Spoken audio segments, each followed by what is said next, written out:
when we're talking, the all-time great fighters, we would definitely mention his name because you can't mention boxing without mentioning Canelo. But Crawford is he's the greatest of his era. We're talking, go back to the days of Floyd Mayweather, where he was the greatest in his era, like undefeated. Now Crawford is that man, but it's not just the way, it's not just, him winning these fights, it's also how he wins these fights. Like, he's entertaining, he goes for the knockout, he's incredibly skilled. Like, and an unorthodox boxer as well. Like, he hits you with punches you don't even see coming. Sometimes I watch if I'm thinking, how did he even come up with that? And he's just great to watch. He's the sort of boxer that makes you fall in love with boxing. And Anthony Joshua was that for me, but obviously that was more on on a knockout level and an excitement level. But Crawford is more technically skilled, and it makes you excited to watch the fight.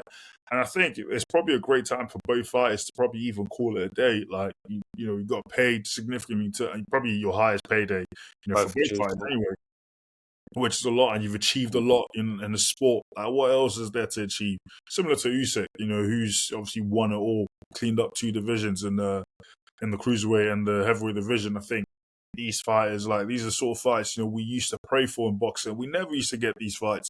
It was always a struggle, 2 fighters. But now you're even getting two different weight classes, coming together and producing a fight to make a big fight. It's brilliant. And, this is what boxing fans love. I stayed up, to watch this fight. I mean, I went to bed and I woke up at like, what, 5:30? Because I thought it was going to be at 5:30. And I'm thinking the fight hasn't even started, man. I was fuming. I think I stayed up till like 5:30, eventually when the fight actually did start. But listen, absolutely worth it for me, mate. Absolutely worth it. And credit to both fighters. They made it a very, very special occasion. So what do you think? Do you think there'll be a rematch? Oh, no, definitely not. See, you never know. Money talks. But I don't see a way in which, because it was a complete shutout. In truth, it wasn't.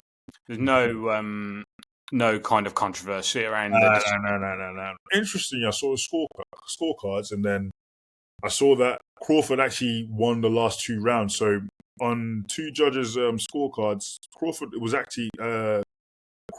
Canelo were actually on a draw. Heading into the last 2 rounds, the championship rounds. Which I thought, really? Yeah. So because I read something today that they were kind of urging Canelo to go for the knockout with 3 to go. They were kind of desperate a little bit. Yeah, like his corner, Eddie Reynoso was speaking to him, just telling him, like, just go for it, like, just give me more. And rarely do you see Canelo's corner, be as agitated and as pushy, to that point where you're actually trying to get Canelo to, go for a knockout, because usually, he is coasting through. But at this point, I think they understood, like, this is we're talking about a special type of fighter. And he's clearly outboxed him for the whole fight. And to do what he did in the championship rounds, to do that in the last 2 rounds where he just basically beat him up. And it even looked like Canelo's power didn't scare Crawford. It's like you're moving 2 weights. When you're moving up, yeah. And, because I guess that's the big danger when you move up weight classes, right? You get hit harder than you would do. Oh, yeah. And that's the bit that you've got to be wary of. So it's like you go in. That's why it was probably, quite cagey at the start, because you don't know what to expect. Like, how would he take? And that was a question loads of people were asking. Like, how would, Crawford actually handle Canelo's power? And he took it pretty well. He probably felt it and thought, you know what, this is nothing, man. And then, actually went toe-to-toe with him, at certain points in the fight. And dare I say it, Crawford, probably, the GOAT of his generation. I mean, you make the argument, Usyk, probably the GOAT, or even Inoue, who's doing amazing things as well. But I said, for me, Crawford, pound for pound #1, special fighter, and, the GOAT of his generation.